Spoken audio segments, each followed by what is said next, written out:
Hello, everybody. Welcome to what is sure to be a eventful Real Hawk Talk episode. I'm Brian Nemhauser, at Hawk Blogger on Twitter, and here for what is, I think, the 39th episode of Real Hawk Talk after what was a incredibly tumultuous week of Seahawks events, I would say.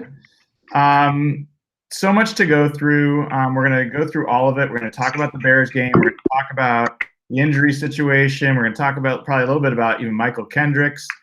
We will talk about how truthful Pete Carroll is and about what and why. I think we'll talk about personnel decisions that are being made and how we think those decisions are being made. And we're going to talk about where this franchise is. What does success look like this season? And what are we paying attention to? So we're going to take care of all that. We're going to do it with our intrepid crew. Jeff Simmons, at Real Jeff Simmons on Twitter. Thanks for joining, as always, Jeff. No problem.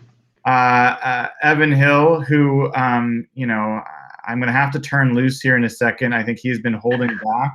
Was barely able to hold back the night of the game. I think he even wrote a pretty scathing post on the blog. Welcome, Evan. Thank you. It's good to be back. Yeah, you don't sound like it's good, dude. I could just feel the bubble.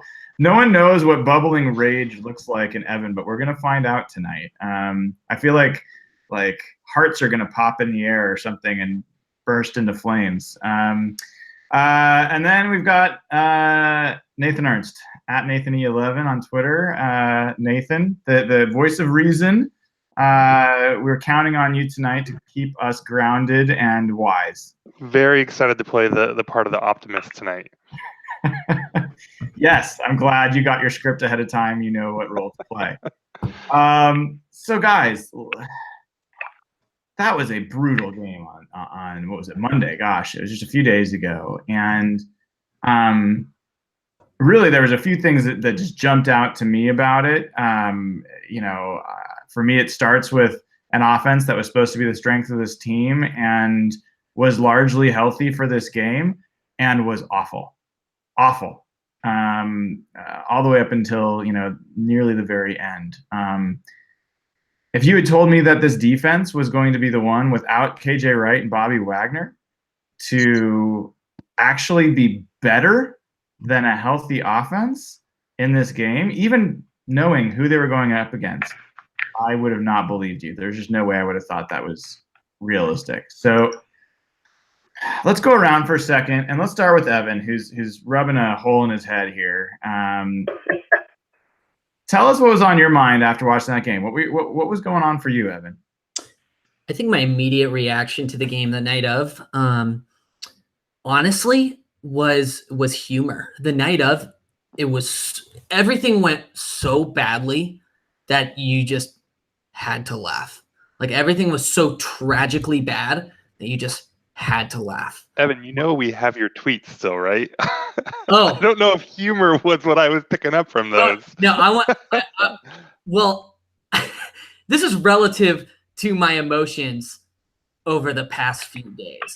And let me clarify that. I am so thankful I wrote that Hawk Blogger article the night of, because I have gotten progressively angrier every single day. And I'm not kidding. I am livid. I am completely disgusted. I'm upset. I'm embarrassed with the showing on Monday Night Football in front of the nation. What an abysmal performance. You know what? Actually, I have a list of grievances that I prepared for this podcast. All right, I got my pen and paper. And I want all of our listeners to take notes on this. I think to open it up, Nathan, you really put it best. And I'm going to share this.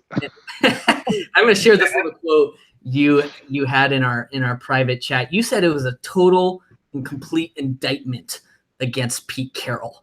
Monday Night Football was an indictment against who Pete is, what he's done, the successes he's had, the failures he's had, every decision he's made as head coach of the Seattle Seahawks. That's ridiculous. No. What in the world are you talking about? No. That is ridiculous. No, it is not. Then you're going to have to be more specific. Break it down for me.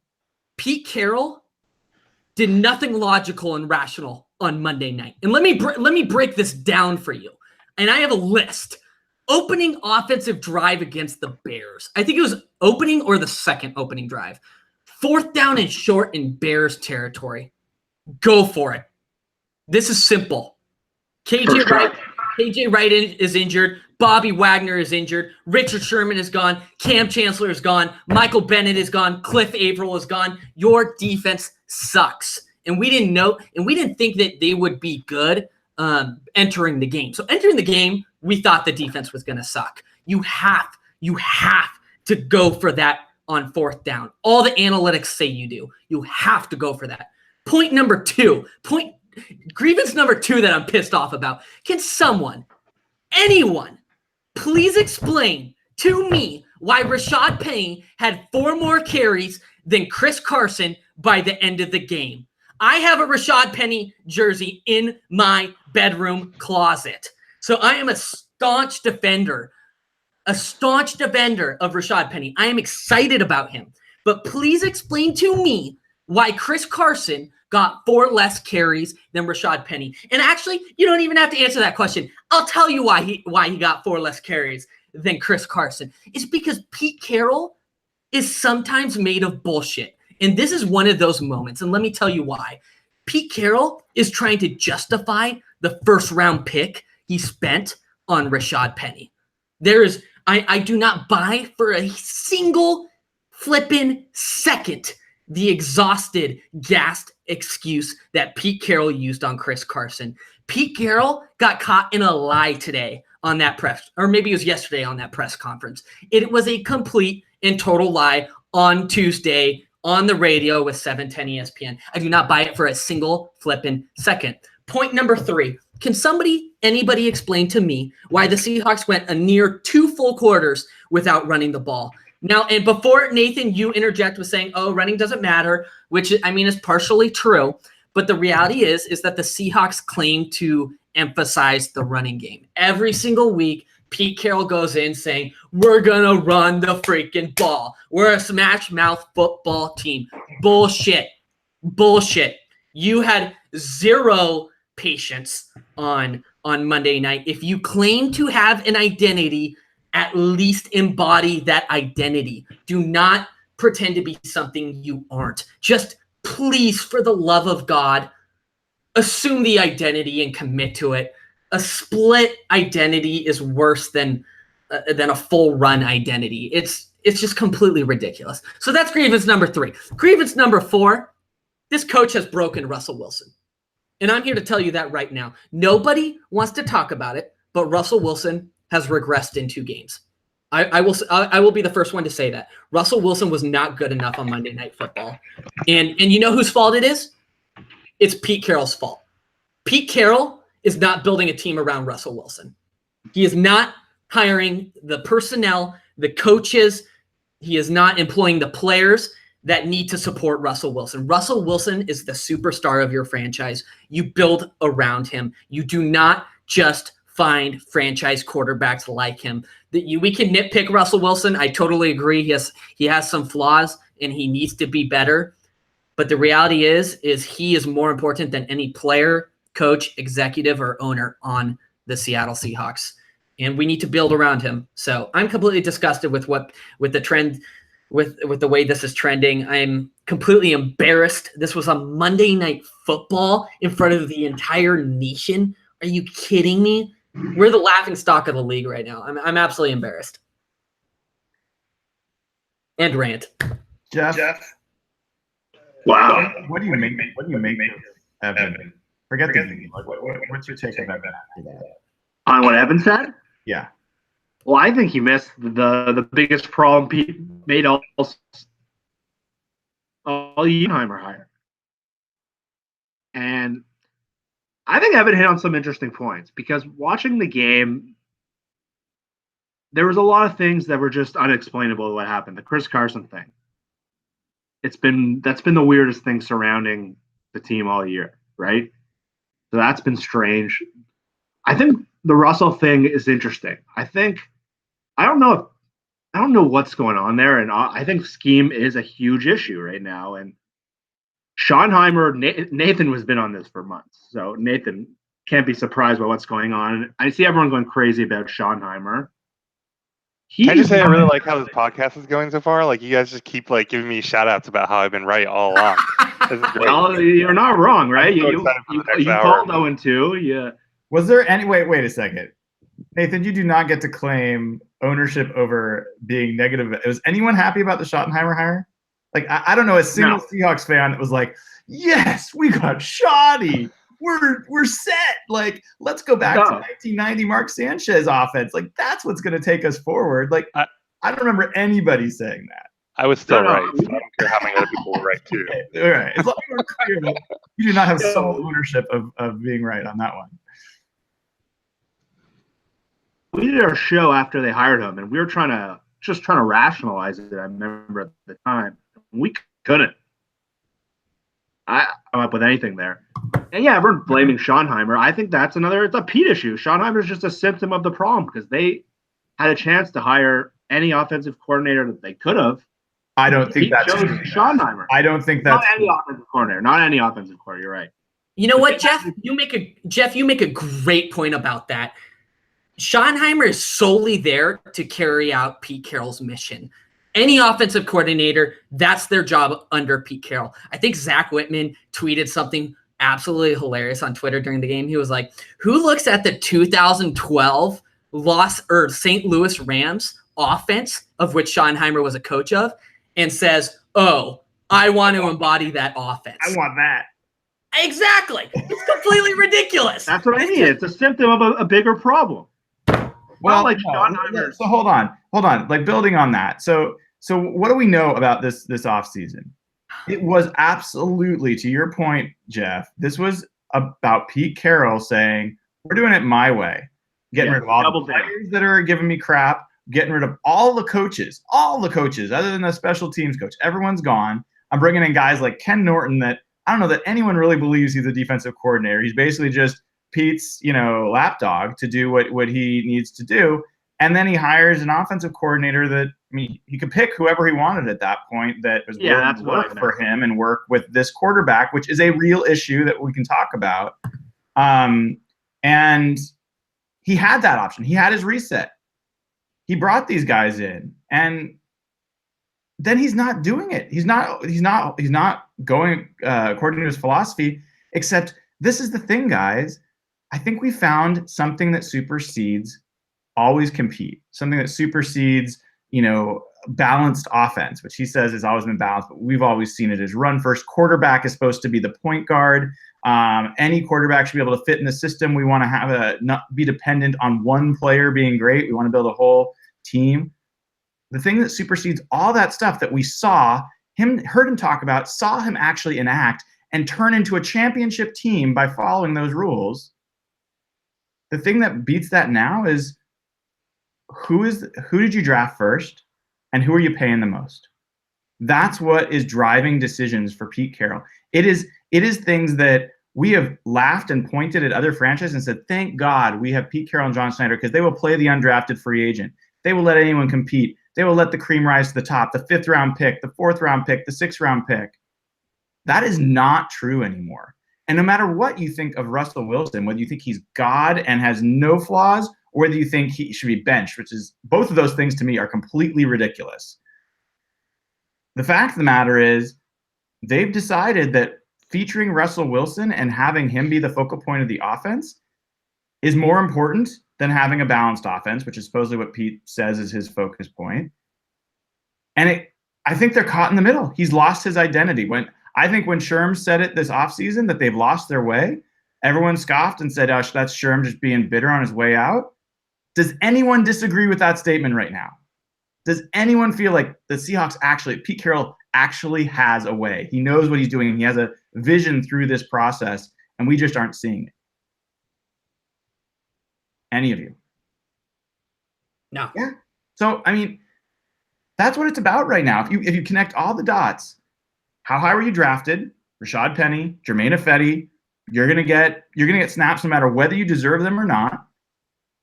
And then how much are you getting paid? Russell Wilson, we're paying you this much money. We have to justify that. We're going to keep throwing the ball regardless of whether there's actually success happening in the run game and regardless of whether that's the core philosophy around what Pete Carroll supposedly has built his offenses around in the past. And those two, you've got a mismatch. You've got a guy that doesn't know how to build a pass-first offense. I don't see the plan. I don't see how this comes together in any way, shape, or form. And that's exactly it, right? When we first did the show to start this preseason, I remember the thing I said. I was excited to just watch a team with kind of no expectations. We want to see natural progress. This year was kind of a transition. You just want to see the team kind of show vision, show direction. They've looked completely lost. Like, yeah, this play, but the ball falls either way. They could be 2-0. Big picture, they going backwards. And to me, with Russell, and that's scary. And Pete's in this, 9th year now? This team does not seem to be going forward. And then people have been saying this on Twitter. They look like the Jeff Fisher Rams. It's not wrong. But we're not going to beat the Rams the way those Jeff Fisher Rams beat the Seahawks in those days. I don't know, maybe with special teams or something. Who knows? God. No, I mean Nathan, where are you on this? You're the calm, cool, collected guy. What's your take on what's going on right now? I don't know. I mean, I did think that they were going to lose these two games. I did think they would be ugly games. I mean, two pretty good defenses from last year. One of them that added Khalil Mack, both road games. But there's definitely problems with this team. I mean, there's no denying that. I think Pete Carroll just seems lost right now. I think he seems like he's flailing. I think he seems like he's pressing, and that's maybe the most concerning thing to me right now. I think he seems a little shook. I don't know if he just got called on his shit by all these vets, and now he's trying to I don't know. I mean, it's just what everyone said. I don't know what he's thinking with this team. I don't know why he's interfering with play calls. I don't know how he sees Chris Carson sitting on the sideline and it's just like, that's cool. I don't need to worry about that. I mean, that's just a lie, but what is the deal? What happened with Carson? Is it a disciplinary thing? Maybe? I don't know. I would be a lot less concerned. Like I said, I thought they would kind of be here. I thought we would be down on them. I thought this would look ugly. But, Pete Carroll just seems like he's in a weird place right now. And I don't know if this team can get right if this is how he's running the ship. Yeah, well, let me ask you a question on that. So it's a really good point that when we were going through this early season, this was a questionable game. Three of the four of us had them losing in Denver before the season started. I think at least a couple of us had them losing in Chicago, and there was talk about, Monday Night Football, Khalil Mack's first game, home opener for the Chicago. That's going to be a tough game. Going into this week, I expected them to lose. I was very clear I expected them to lose this game against Chicago. I think a lot of us had some questions. But Nathan, how they lost? Did you expect the offense to look like the offense looked? And did you expect the defense to actually look competent given the injuries that they had out there? Kinda. I think the defense looked better than I thought it would. I think the offense looked worse than I thought it was, but I thought this was going to be an ugly game. I actually, Brian, you'd be very proud of me. I thought Michael Dixon was going to win this game for them. Oh. I thought he would pin them deep enough that they would put Mitchell Trubisky in a bad spot and he would make a mistake. And that would be what turned the game. Actually went the other way. Russ made the mistake and it went to, short field, went for a pick six. But that's kind of where I was going into this game. That was my hope going into this game when I got irrationally hopeful and thinking that they might win, is that, Trubisky's terrible. And I didn't see anything from this offense that made me think they, faced a juggernaut. I think this is going to be one of the worst offenses that they play all year. So that the defense looked good doesn't shock me too much.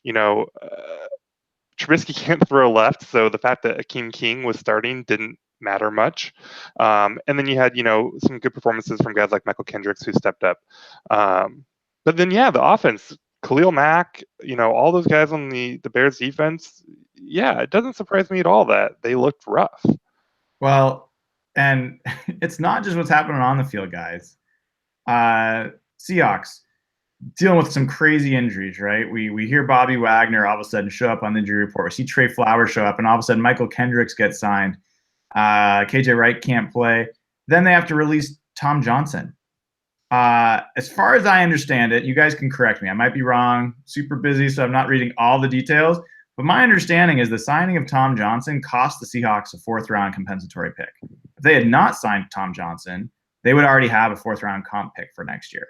And if that's the case, they spent over $1 million, maybe close to $2 million, for 38 snaps in the first game in order to not get a 4th-round comp pick next year because he signed with Minnesota now. So I believe the comp pick formula isn't solidified till it's either week 10, 11, or 12. And if he's cut, it doesn't count his time on the team. It's not like he spent those 10, 11, 12 weeks with the team. Does that make kind of sense? It does. I think that's right. It does. My understanding, though, at least what I saw flow by, is something about signing the contract in the first place cost them. There's still the ability for them to recoup that pick. I think they have to cut a couple of more players, but I think because of the committed dollars, that factors into the formula. So it does, and the formula isn't public. The reason we're taking this, the Seahawks are taking such a cap hit for him, is he's a vested veteran. He's a veteran in the NFL. So vested veterans, if they're on the roster, 53-man roster, week 1, their salary is fully guaranteed for the entire year. Right. So he's double dipping essentially. Right. So, I mean, John Schneider, guys. That was going to be my next point. Take it away. Well, my other big takeaway from the game is I think Evan mentioned Pete. I think the start and maybe that collection of how bad the roster's been managed and how little depth the team has, and just all the draft and free agent mistakes the team has had really since the Super Bowl years. And you can look at the skill positions out wide of they don't look like a talented team. Couple injuries, and all of a sudden they're starting practice squad guys, and they're having to sign Michael Kendricks, and Brandon Marshall has to start. And like I said earlier in the year, they're paying the piper for many years of draft mistakes, and then not signing Sheldon Richardson and replacing him with Tom Johnson and cutting him after one game. And there's just not a long list of moves that have really worked out. Like Penny as a 1st-round pick looks like he's being laughed at around the league. He looks stiff, man. He has a gut. Did you guys hear what Pete said about Penny losing 8 pounds? That he lost 8 pounds this last week. Did you guys hear that? Yeah. 8 pounds in a week? What the hell? Is he on 30-10? That's absurd.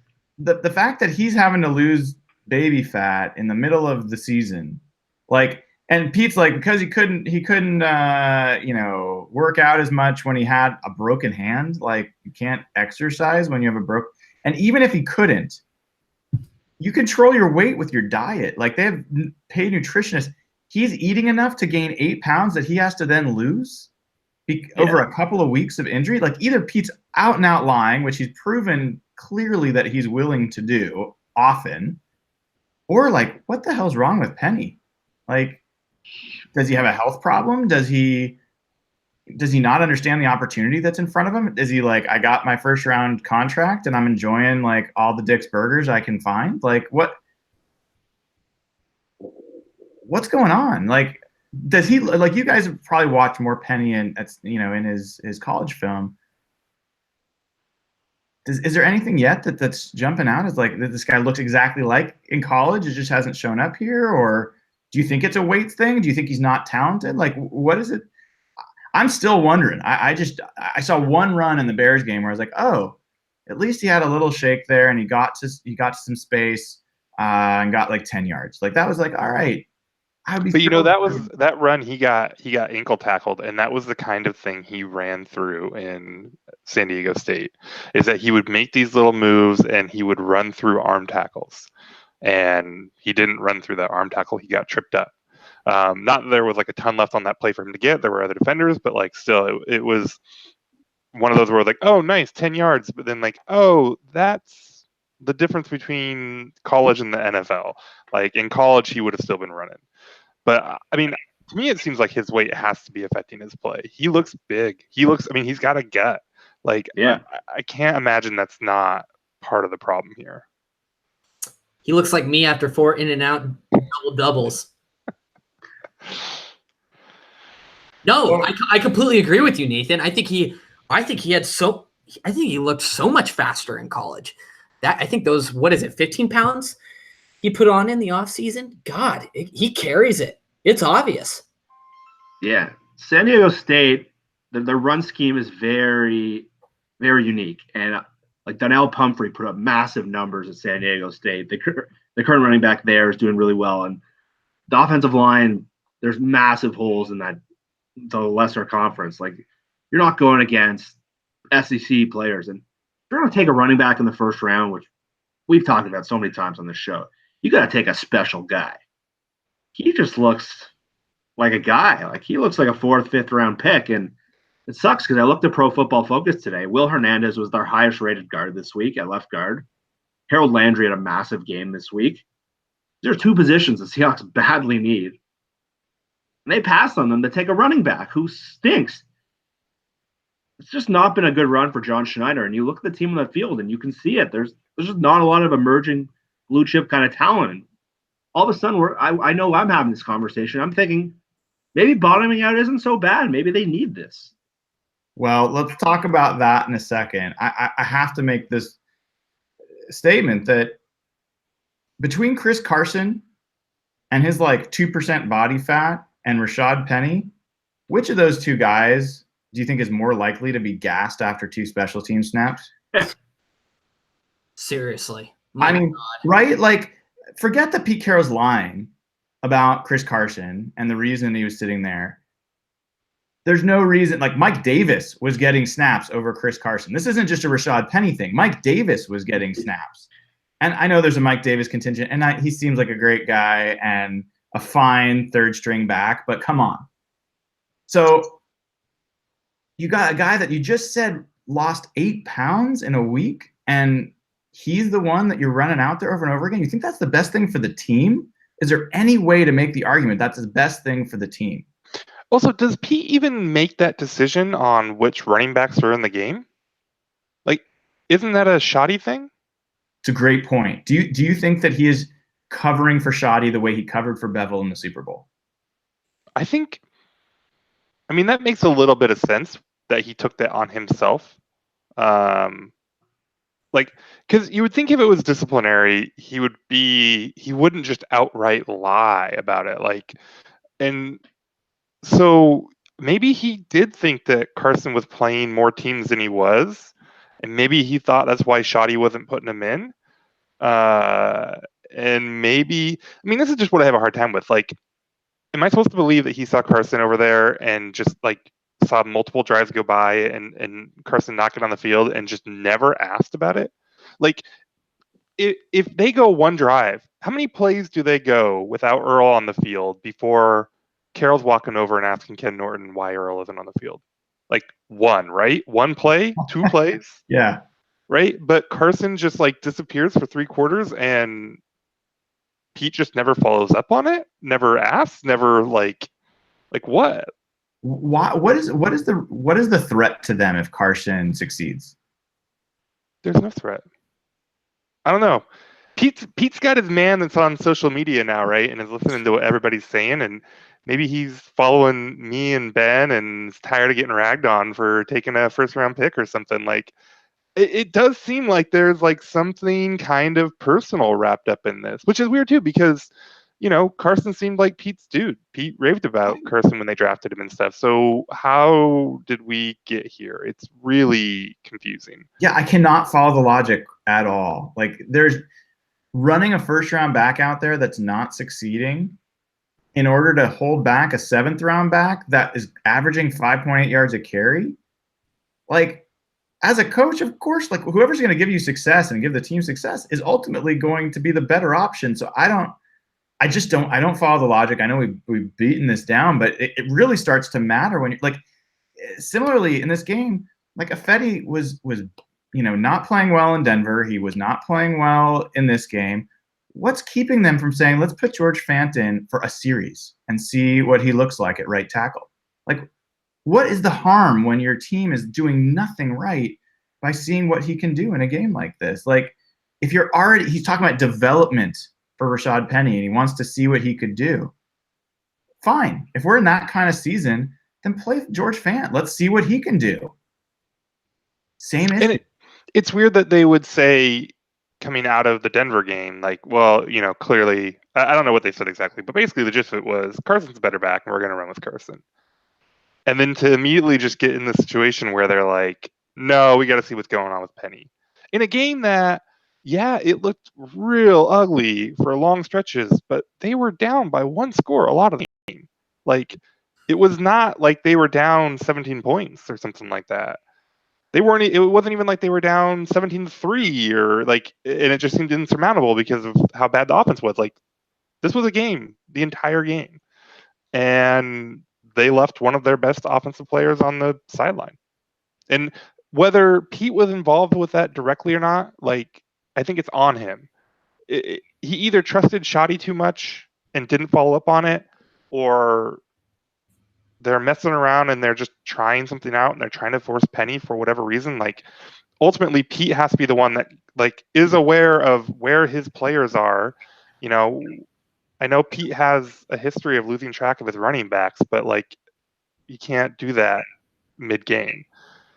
I'm gonna put it out there, guys. All these like fire Shoddy, fire, John, all this kind of stuff. You can save it all. This is Pete Carroll's last year. He's done after this year. I don't see a future this season where he sticks around. Question for me is whether Schneider's out with him. That's an open question for me. I could see both being gone. But are you talking firing or are you talking retirement?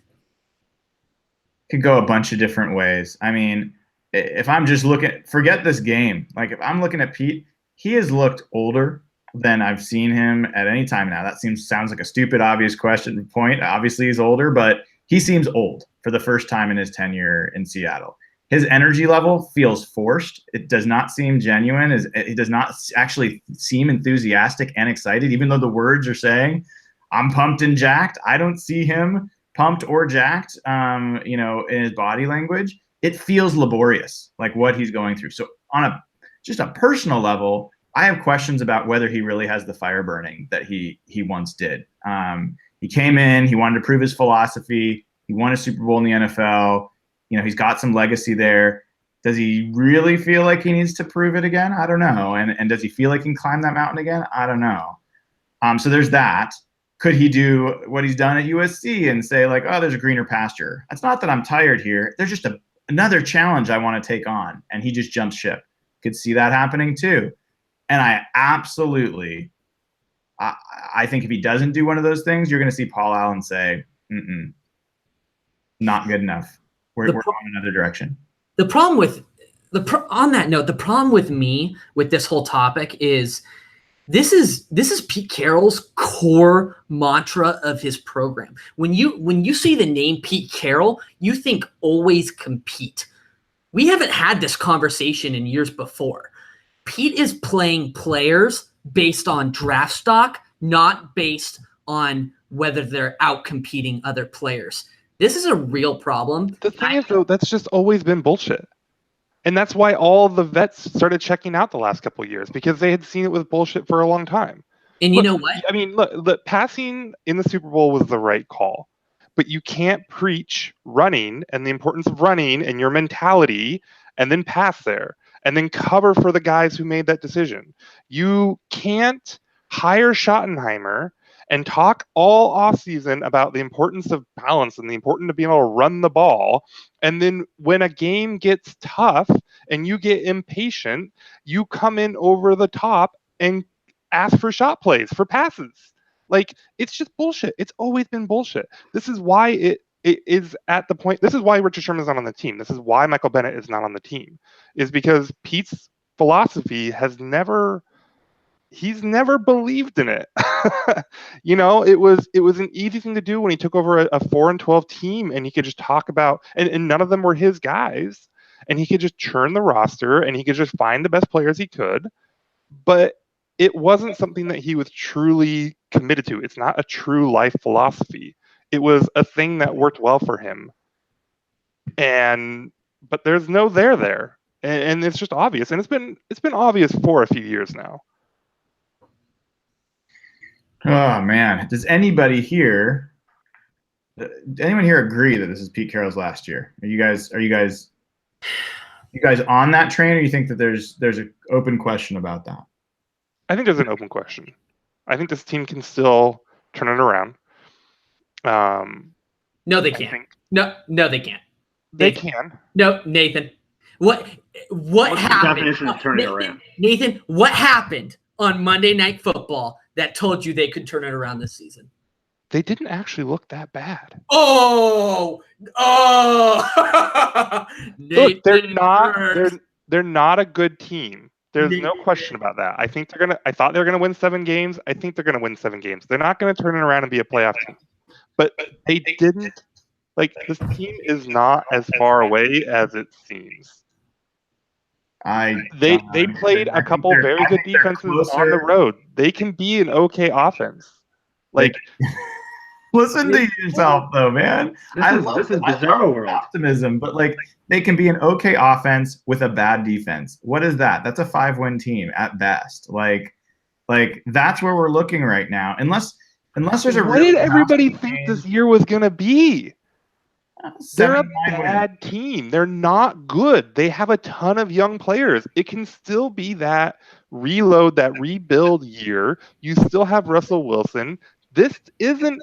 Look, there's a lot of years and there's a lot of teams that get the storyline that they're a disaster, that they're a dumpster fire, that there's internal fighting and they're going to just fall apart, and that Pete Carroll's going to retire because he looks old, and Schottenheimer is passive aggressively calling timeouts because Russell Wilson won't run the plays. Like, maybe it's all true, maybe, but the fact of the matter is they lost 2 games they were supposed to lose. They didn't look a lot different than I think anyone should have expected them to look. Now, let's see what happens in the Dallas game. If the Dallas game goes the same way as the Bears game, then the season's fucked. They are closer. They are closer to a 3-win team than they are to a 7-win team, based on what we've seen so far this season. No. Like, they are a bottom third of the NFL offense right now, probably bottom 5 offense, and they are, I would say, probably a bottom 5 defense, maybe bottom 10 if we're being generous. That's what this team is right now, and they've got an all-pro punter. I will say this. I appreciate that the roles have reversed and that Nathan is trying to convince me that my role hasn't reversed at all, though. I am the same person I was a week ago and 2 weeks ago. You all changed. The swing. Look. To be very clear, I said the range for this team was 5 wins to 10 wins. You had them winning 9 wins when we did the prediction. I know. And now you're telling me they're closer to 3 than 7. Like, I know. It's like, and look, I mean, they look like shit, right? Like, I mean, so like to think, hey, maybe they're worse than I thought they were going to be, totally reasonable.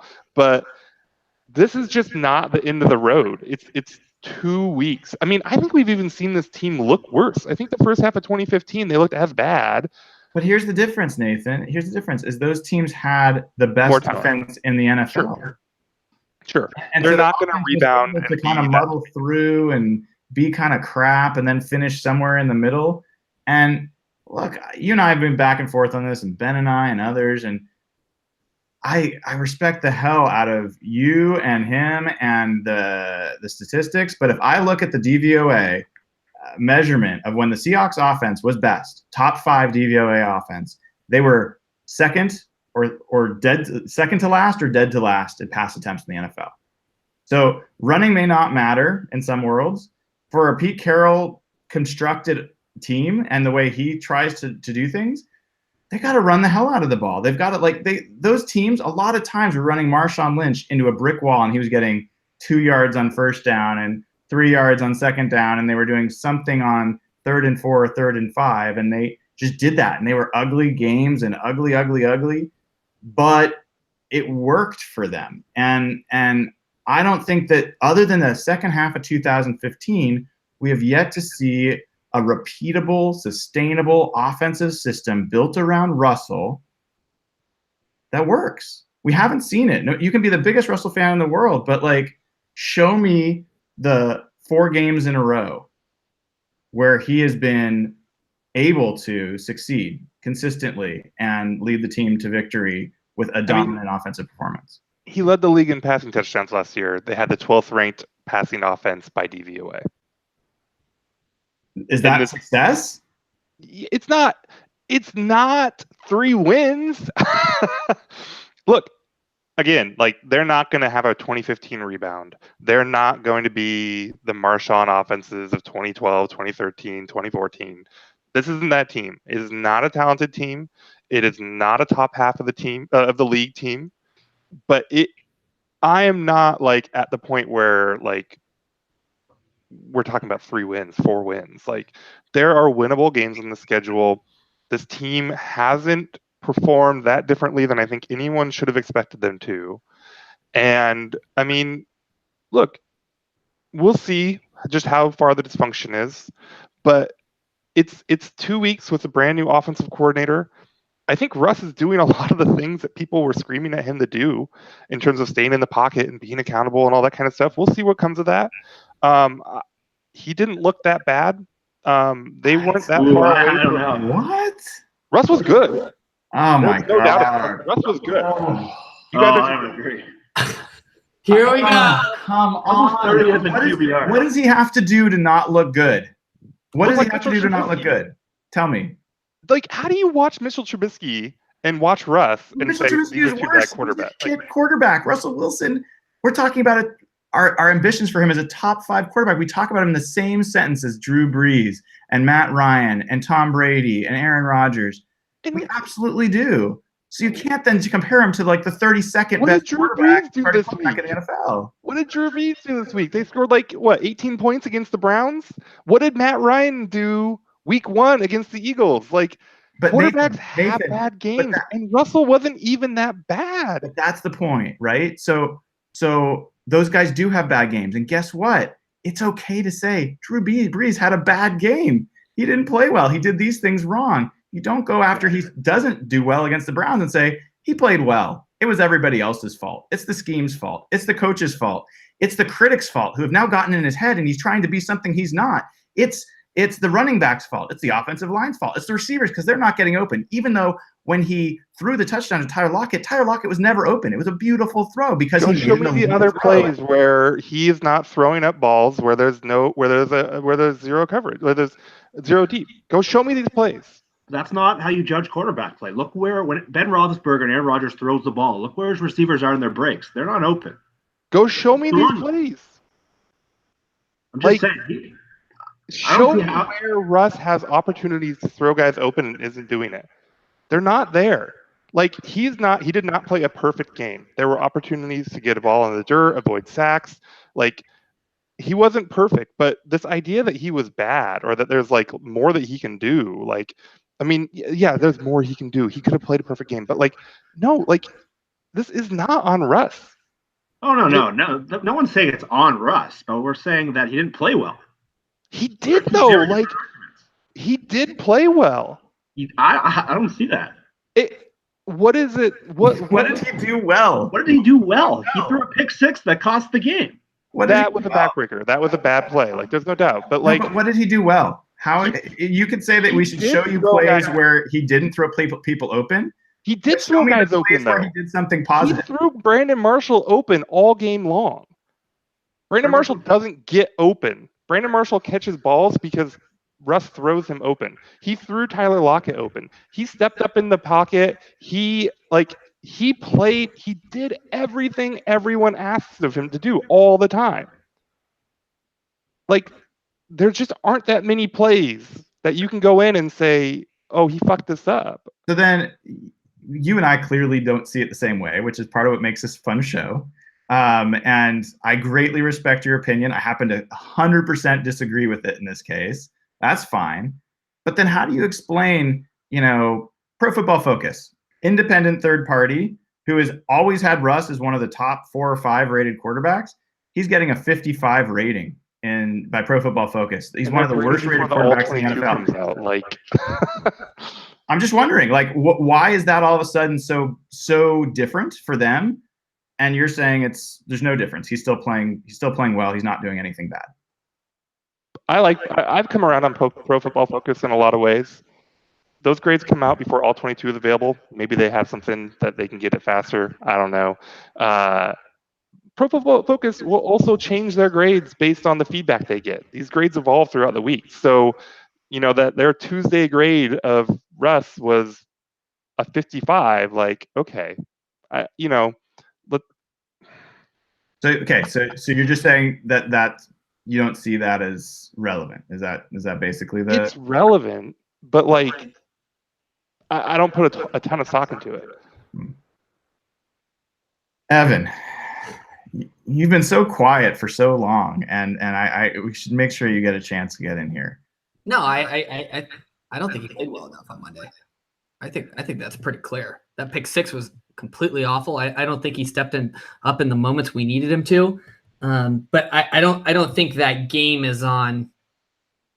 I don't think it's on Russell's head. Here's my ask, though. Here's my ask. When you say he didn't play well enough, tell me what he should have done.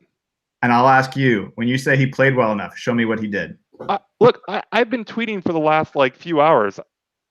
There's tons of plays where he's throwing guys open. He's making free defenders miss.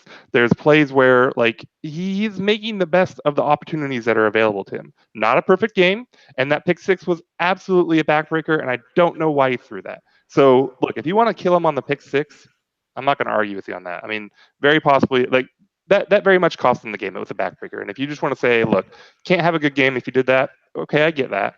But if you want to say that overall he did not play well, I just want you to show me or tell me what he was supposed to be doing. Because the thing is, I actually think the pick 6 is as much on Schottenheimer as it is on Russ. That's the one play that everyone's pissed at him about that I'm not as pissed at him about. Ultimately, he can't throw that ball, though. He can't. I agree. Because it's not black and white. But Schottenheimer, I mean, I've seen you guys saw it on Twitter. Prince Amukamara said someone pointed out the exact same play, the formation that they had used the week before. You're supposed to mix up your plays and formations, because people watch tape. To expect that he would have a completely different set of plays from one week to the next, that's not realistic. Teams run the same plays multiple times a game. I don't know. It's pretty damning to me that the offensive coordinator is getting read that quickly from 1 week. 1 weekend. It's a brand new offensive coordinator. They can't watch all the tape, and he was able to diagnose that play. He knew it was coming and was able to pick it. So I guess I'm just saying, for me, I don't think this is all on Russell at all. But to say he played well is just crazy to me. We have to be able to say, you know what? He didn't play well enough. He was not elite in this game. He was not a franchise quarterback that carried that team. And that's what the team needs him to be. So there's a really high bar, and he did not hit it. 1 being terrible, 10 being good. How do you grade him? Oh, it's a 5 for me. I would say, I'd say maybe a 6. So he was fine. He was average. Yeah. Depends on how you're grading. That's an F. Okay, so is it an F or? I mean, there's degrees of bad, but I don't think he was very good. Okay. Yeah, we need to get this idea out. Just because people are saying Russell didn't play well does not mean it's on him or the reason the team's losing is on him. Russell's playing with. But look, if you say he doesn't play well, you said he played poorly. I know, but those are two different ideas. He's playing in a scheme that isn't setting him up to succeed. He's playing without his best receiver. We're not saying that Russell is the reason the team's losing. We're just saying for us, we thought they were a 7-9 win team. I say me and Brian were somewhere in that. To get to that range, Russell probably needed to play at a Pro Bowl level. And in the preseason, he looked like a guy who could. Yeah. And I was most excited about watching Russell, even though his defenses were going to be tough. But to me, he's been 5, 6 out of 10. And to us, that's a letdown, right? Yeah, and maybe like we could transition a little bit here, but I mean, I think one thing we all agree on, I think, is whatever the system is that Schottenheimer's putting in there does not seem to accentuate Russell Wilson's strengths. It does not seem to be set up to make him a better quarterback. I think a lot of people are jumping on this online, and I think they're right. The notion it seems like, I know everyone's jumping on the accountability thing as like this meme. And I think what it started to translate into is, okay, we're going to make Russ be a different kind of player. He has to be conform. I think it better than accountable. I think they're trying to make him conform to a specific kind of offense. And while personally, I think it would be a great part of Russell Wilson's repertoire if he could add certain things to it, being able to throw a little bit more on script and on time and get rid of the ball a little bit faster. And maybe I think there's probably some things he can do in terms of diagnosing defenses and hitting someone quickly because he's been able to read I think there's things that he likely can improve on. But that does not mean you should be forcing him to do what he's worst at most of the time. Like if you switch the offensive coordinators in this game, or you had Matt Nagy or whatever his name is coaching Russ, I think he would have looked far better in that game. I think that would have been an offense that more fits his skill set. What do you guys think? I mean, in terms of, is part of the issue here a mismatch with the offensive coordinator? I think it's a little early to say it's a complete mismatch. I mean, Jake Heath was talking about how they don't really like to cut Russ loose until it's do or die, and I think that's long been true, and that's not a Schottenheimer thing. I think the biggest problem I saw when I was watching the game is execution more than scheme. Not that I was in love with the scheme, but you had a lot of spacing issues, and maybe that is scheme, and maybe that won't get fixed. But maybe it's players not being where they're supposed to, which isn't a surprise. Again, you've got new guys like Marshall, you've got a new coordinator, and so I think it's reasonable to expect some growing pains. But I don't know what he's doing that really plays to Russell's weaknesses necessarily, other than they just seem to they just don't seem to go all out until they have to, right? Like they were down a score for almost the entire game, and then what is it, 17-3, right? Chicago finally scores again, and boom, they fly right down the field and they score, right? And then Russell throws a pick six. Now they're down 2 touchdowns again, and then boom, they fly right down the field and score again. And it's just like they have this ability to flip a switch, and they don't do it. And maybe that's Russ.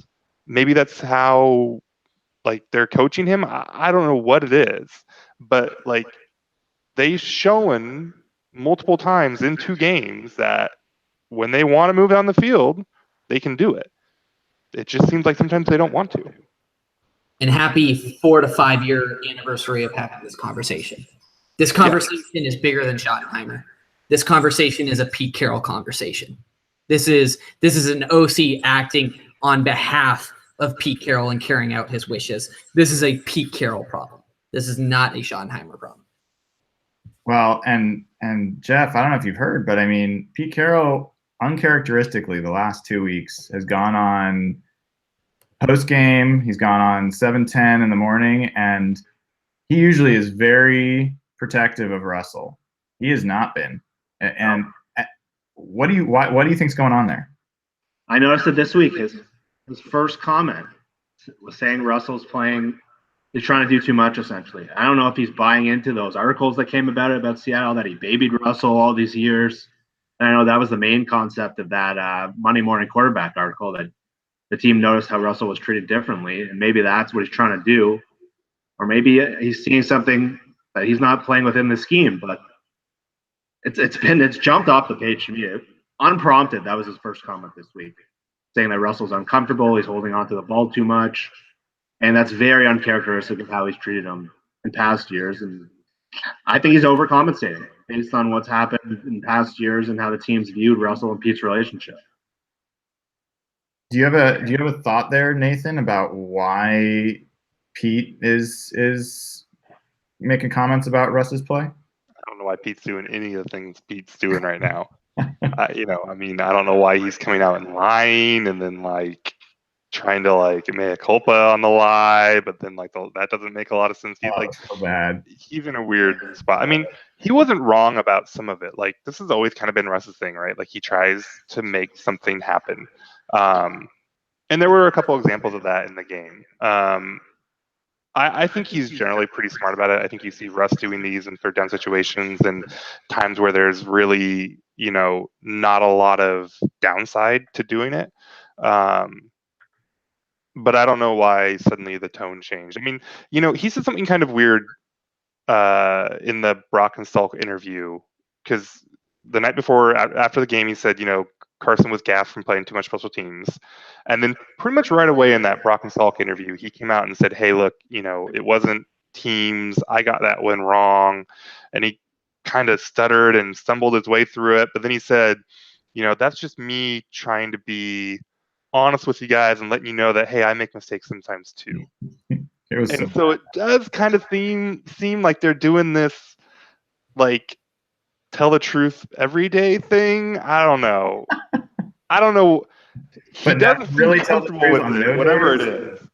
Yeah, I mean, yeah, it's weird. Yeah. I think he's been spewing bullshit for a long time. I just think the winning covered it up. Yeah, I guess doing bullshit for a long time, but it's been like coach bullshit. Like all coaches do it.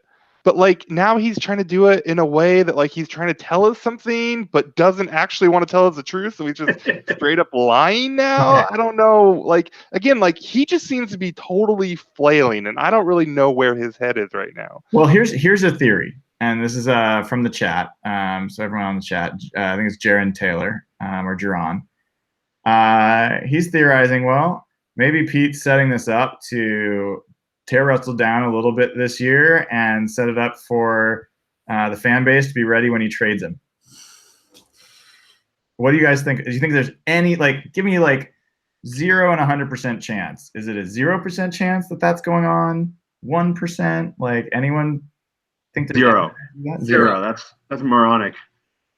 I don't think it's 0 because coaches do really dumb stuff all the time. Yeah. Like, John Gruden trades Khalil Mack, and then after every game talks about how they just got to find a way to get more pass rush. Like, dude, it seems like that would be something that would last as long. Like, if he is doing that, the second that Russ takes the field with his new team, that could completely backfire on him, right? Like that, maybe fans would be okay with it until that point, but if Russ gets traded somewhere and then goes out and starts lighting it up somewhere, like clearly somebody was full of crap. But it's just so ridiculous because why would you want to trade a guy when his like value's down after you have the own coach ripping on him? Wouldn't you trade him last year when he's coming off that great year? Like you're really willing to tear him down? Wait. You're like to Nathan's point. You were using logic. And we've already proven for the last hour that logic is not what is going through Pete Carroll's mind. Like, maybe do not pass the logic test at all. I'm not saying I believe this. I'm just saying it's not a 0% chance. Yeah, I'm with Nathan. It's like 2%. Like, it doesn't, like, even Pete probably can't figure that one out. But like, boy. Where do we go from here, guys? I mean, we didn't talk much about the defense, and we talk about what's coming up next week. We've got Justin Britt now that's out. Based on that fumble, I don't know who did that fumble, but someone fumbled, and Britt hurt his shoulder. And it sounds like Ethan Posick is also limping around in a boot. Did not practice. When did Ethan get hurt? Did anybody else catch that? Did he get hurt in the game and I just missed it? Like what happened? Yeah, Posick. I don't know. I mean, couldn't have been on a run play. I can tell you that much.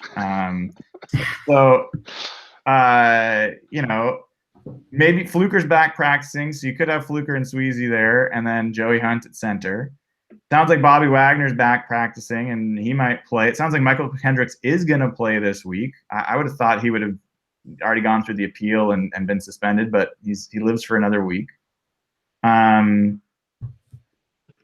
What are you guys expecting this weekend? Like, what's going to be different this weekend? I don't know. Can we just pause on the Michael Kendricks thing for a minute? I don't remember if we talked about it last week or not. They could happen after. They hadn't picked him up yet.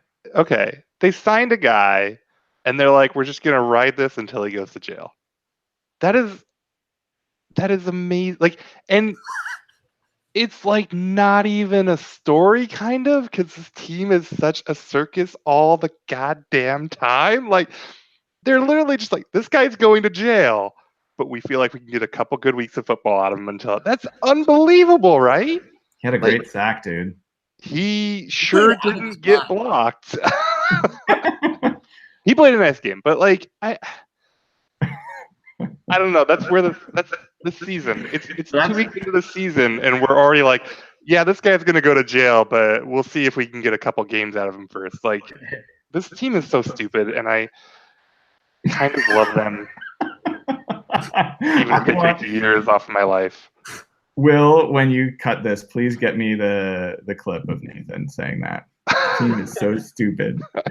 I love that. Yeah, I mean, Evan, like, what are you can look at the Dallas game if you want specifically, but what are you looking for the rest of the season? Like, we're going to be here all year paying attention to this team, and what are you going to be like?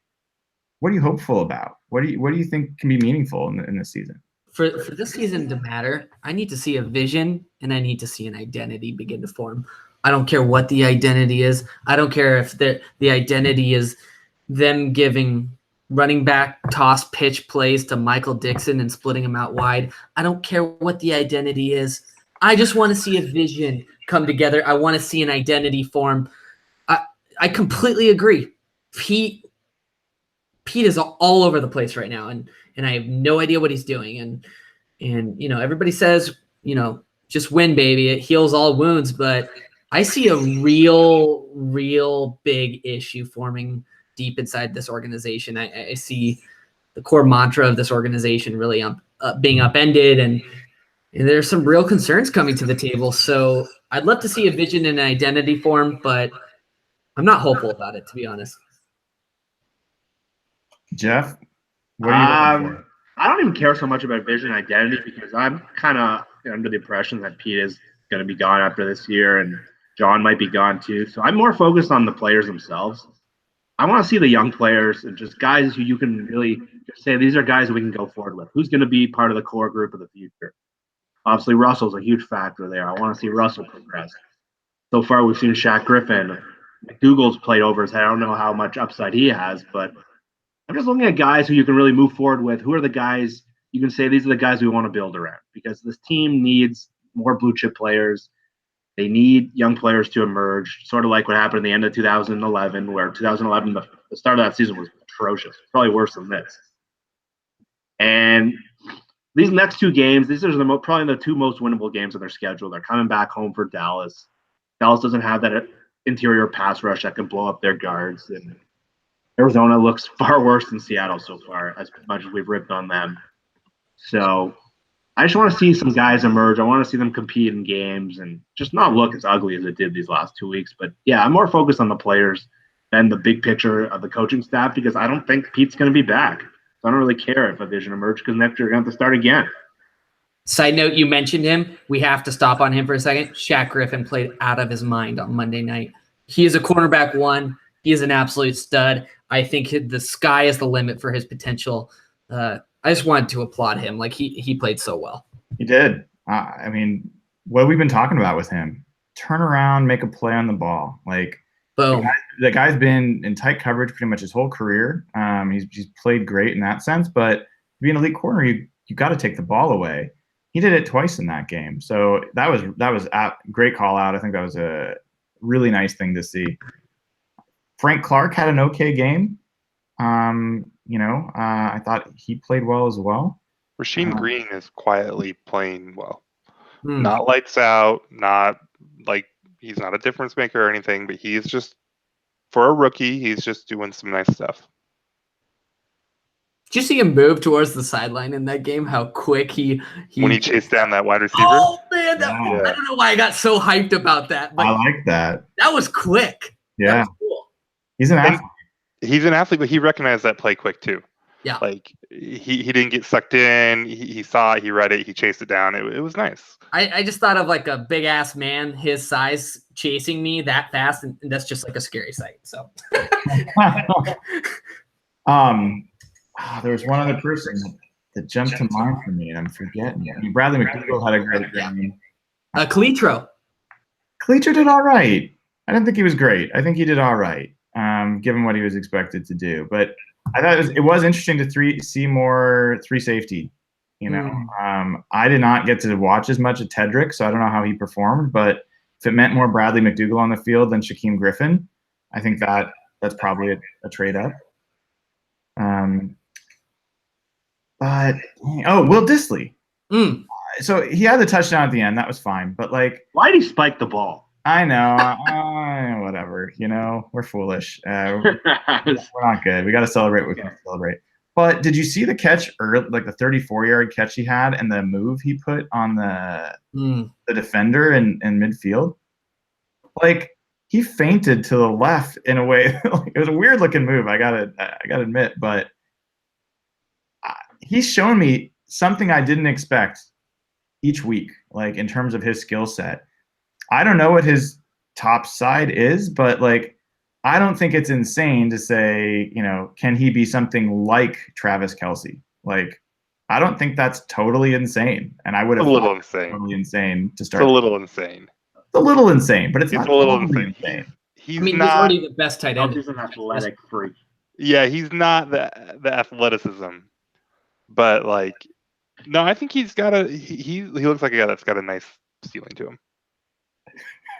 Do you hear all these Jimmy Graham lovers slowly coming around to Will Dissly? Do you sense it in the air? I do, and it's wonderful. All right.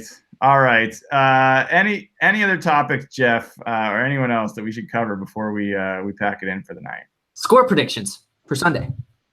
Oh. All right. You want to go first there, Evan? Yeah. 27-10, Cowboys. God. I'm not kidding. 27-10, Cowboys. Why? Why is it going to be 27-10? You got to explain how this is going to play out.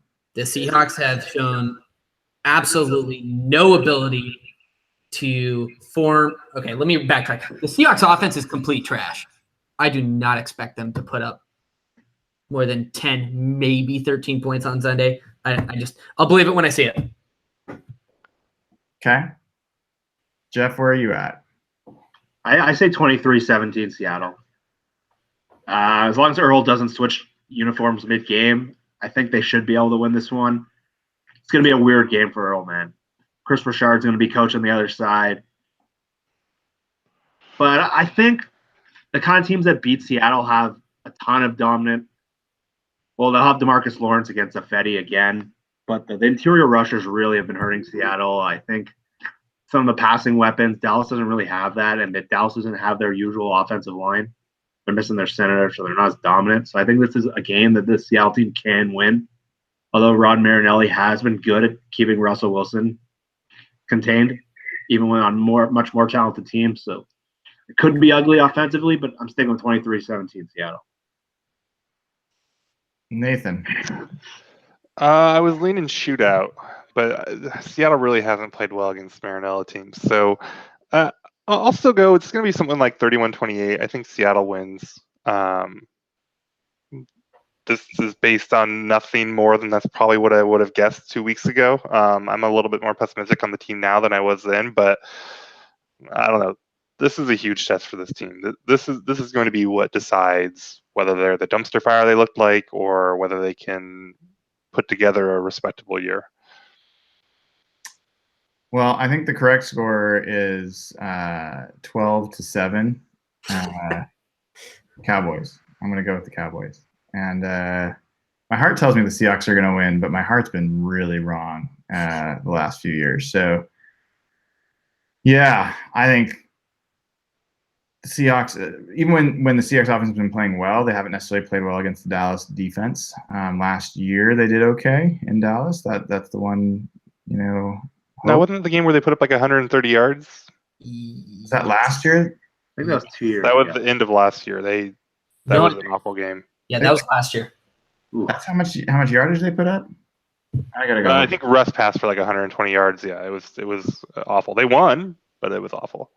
Yeah. It was a 12-7 type game. It was 21-12.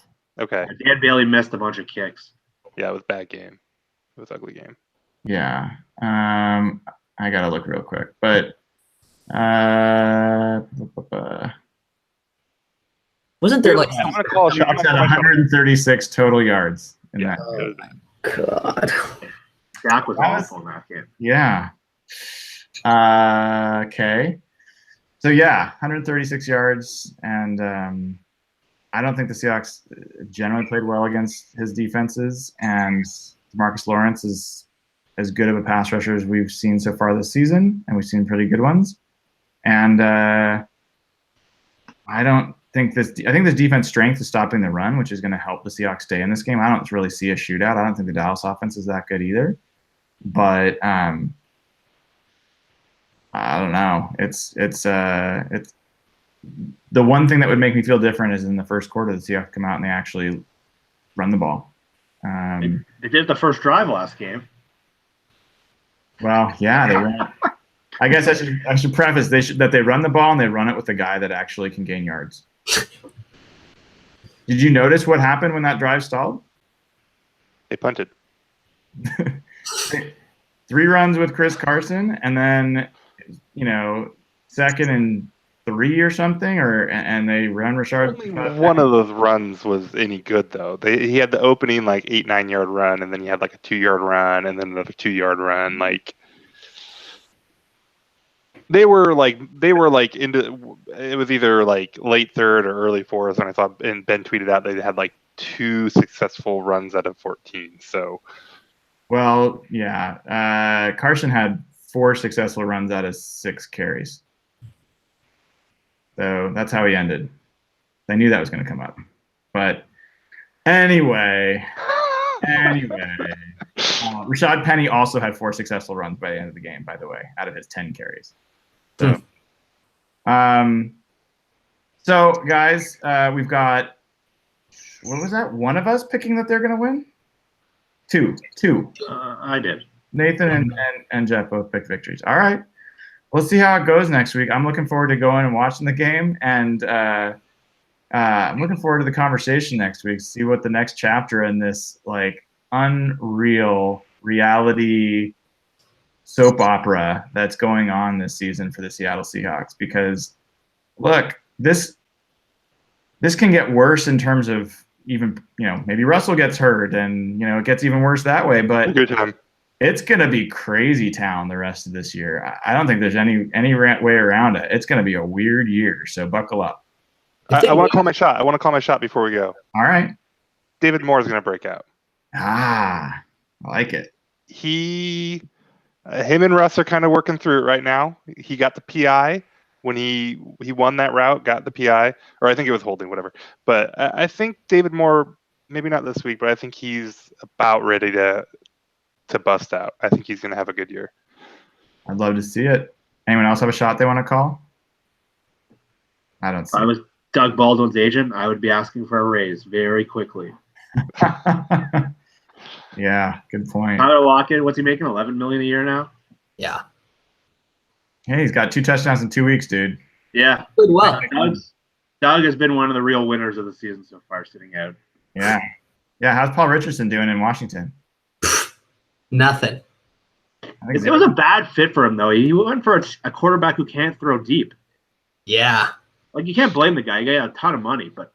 So, if we're going to keep going here for a minute longer, what do you guys, y'all like Paul Richardson a lot? Big fans of Paul Richardson? He's okay. He's I okay. like him. I just think he chose a bad team for himself. I think Fine. He's okay. Yeah, big Jimmy Graham fans on the pod here? I expected him to be huge this year in Green Bay, yeah. But Did you like him for Seattle? No, I can't No, stand the he guy. didn't. Okay, and Tyler Lockett, was he healthy last year? No. Playing 100%. So basically, you gave Russell Wilson Doug, a bunch of guys that nobody here really likes very much, Bevel and Cable, and he led the league in passing touchdowns. This year, he doesn't even have Doug. He's got Lockett, who's healthy, but now he's got like Brandon Marshall, who like that dude can't run. And what are we expecting from this guy? Like, we're down on him because he's not playing. Like, he's not going to put up 5,000 yards like we think Drew Brees does every year. I've said my bit, man. If we open this back up, we're going to be here. You are welcome to, close the night with the belief that Russell Wilson is flawless. I would like to close the night I don't with think an invitation to you to just watch the tape. Watch the game, and then we'll talk next week. Okay. I will take that patronizing take, and I will allow it, and assume that you have all the information and I have none, and we'll go from there. So, appreciate it, guys. I do. Always fun, even when we give each other crap. That's part of the point here. So, thanks everyone that tuned in. We will be back next week. If you're not already a patron, please sign up at patreon.com, patreon.com/hawkblogger. All the proceeds go to a great cause. And first home game. So maybe I'll see some of the patrons out there pre-game. I'd be happy to buy you a beer. So keep an eye on Twitter, keep an eye on Patreon, and I'll post my location. Come say hello. All right, guys. Have a good one.